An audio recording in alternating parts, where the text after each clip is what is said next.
பொங்கல் விழாவில் நடனமாடிய விவகாரத்தில் சென்னை குரோம்பேட்டை காவல் நிலைய போலீசாரின் பணியிட மாற்றும் உத்தரவு வாபஸ் பெறப்பட்டது. தாம்பரம் காவல் ஆணையரகத்தின் கீழ் செயல்பட்டு வரும் காவல் நிலையங்களில் பொங்கல் விழா நடைபெற்றது. குரோம்பேட்டை, பல்லாவரம் காவல் நிலையங்களில் பொங்கல் விழா கொண்டாடிய போது போலீசார் சினிமா பாடல்களுக்கு நடனமாடி மகிழ்ந்தனர். பல்லாவரம் காவல் நிலையத்தில் போலீசார் நடனமாடிய வீடியோ காட்சிகள் சமூக வலைதளங்களில் வைரலானது.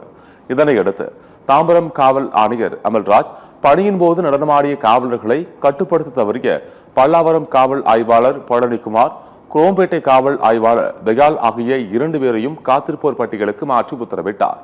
பல்லாவரம், குரோம்பேட்டை காவல் நிலையத்தில் நடனமாடிய போலீசாரும் அதனை கைத்தட்டி ரசித்த காவலர்கள் என 23 காவலர்களை ஆயுதப்படைக்கு மாற்றம் செய்து காவல் ஆணையர் அமல்ராஜ் உத்தரவிட்டிருந்தார். இந்நிலையில் பணியிட மாற்ற உத்தரவு திரும்ப பெறப்பட்டுள்ளது. காவலர்கள் அதே இடத்தில் பணியை தொடரலாம் எனவும் உத்தரவிடப்பட்டுள்ளது.